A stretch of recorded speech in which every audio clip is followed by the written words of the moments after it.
दोस्तों, आज के एपिसोड में तेरा है मन सुंदर ने हर उस हद को पार कर दिया जहां रिश्ते दम तोड़ते हैं और सत्ता बोलती है। कहानी की शुरुआत रूही और नाहर के बीच उस पुराने जख्म से होती है, जब रूही टूटे हुए लहजे में नाहर से पूछती है कि क्या सच में गलती उसकी थी, और फिर उसे वो दिन याद दिलाती है जब वो किडनैप हुई थी।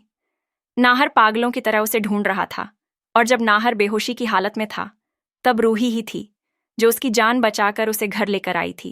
रूही इंतजार करती रही कि नाहर को होश आए और सब ठीक हो जाए, लेकिन जब आंख खुली तो सामने नाहर नहीं था, बल्कि उसकी चिट्ठी थी जिसने रूही को अंदर से तोड़ दिया। उधर आंटी भी बताती हैं कि जब उनकी आंख खुली थी तो उनके भी होश उड़ गए थे, यानी दर्द सिर्फ एक का नहीं था। इसी बीच घर के अंदर एक मामूली सी बात बहुत बड़े बवाल में बदल जाती है। बिट्टू को तुरंत नूडल्स चाहिए होते हैं। रूही बस इतना कहती है कि 5 मिनट रुक जाओ, पहले दाल चावल उतर जाएं, फिर नूडल्स बना दूंगी। लेकिन यही 5 मिनट दादी को नागवार गुजरते हैं। दादी के लिए ये बात सीधी इस बात से जुड़ जाती है कि रूही ने बिट्टू को मना किया, और दादी के शब्दों में इस घर में बिट्टू को कोई मना नहीं कर सकता। दादी रूही को मेहमान कहकर किचन से बाहर निकाल देती हैं और साफ कह देती हैं कि अगर बिट्टू को समय पर खाना नहीं मिला तो घर में किसी और को भी खाना नहीं मिलेगा। माहौल इतना जहरीला हो जाता है कि रूही खुद को बेइज्जत और बेबस महसूस करती है। इसी तनाव के बीच एक हादसा हो जाता है। रूही का दुपट्टा आग पकड़ लेता है। कुछ पल के लिए सब सन्न रह जाते हैं। रोहित दौड़कर रूही को बचाता है। उसका हाथ जल गया है, दर्द साफ दिखाई देता है, लेकिन दादी का दिल नहीं पसीजता। दादी साफ कह देती हैं कि रूही को कुछ भी हो जाए उन्हें कोई फर्क नहीं पड़ता। यहाँ ये साफ हो जाता है कि इस घर में इंसानियत से ज्यादा अहमियत वारिस को दी जाती है, और वो वारिस बिट्टू है।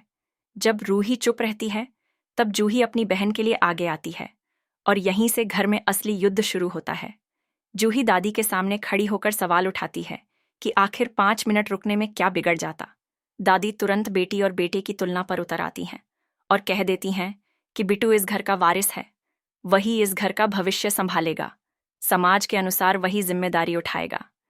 जूही इस सोच का विरोध करती है और कहती है कि इंसान होना पहले जरूरी है। वारिस बाद में बात इतनी बढ़ जाती है कि जूही घरेलू हिंसा की शिकायत की धमकी दे देती है। पहली बार दादी के चेहरे पर गुस्सा और डर एक साथ दिखाई देता है, लेकिन दादी भी पलटवार करने में देर नहीं करती और जूही की सबसे बड़ी कमजोरी पर वार करती है। दादी जूही से जबरन वादा करवाने की कोशिश करती हैं कि वो उनकी पसंद के लड़के से शादी करेगी ताकि उनका फैसला और हुकूमत कायम रहे। जूही अपनी बहन और बच्ची की खातिर मजबूरी में ये वादा कर लेती है, और यहीं एपिसोड खत्म होता है। लेकिन सवाल यहीं खत्म नहीं होते। अब आने वाले एपिसोड में सबसे बड़ा सस्पेंस यही है कि क्या जूही अपनी पूरी जिंदगी इस वादे के नाम कर देगी, या फिर दादी की इस तानाशाही के खिलाफ खड़ी होगी। क्या रूही और नाहर के बीच की गलतफहमियां कभी खत्म होंगी, या बिट्टू नाम का वारिस हमेशा इन दोनों के रिश्ते के बीच दीवार बनकर खड़ा रहेगा।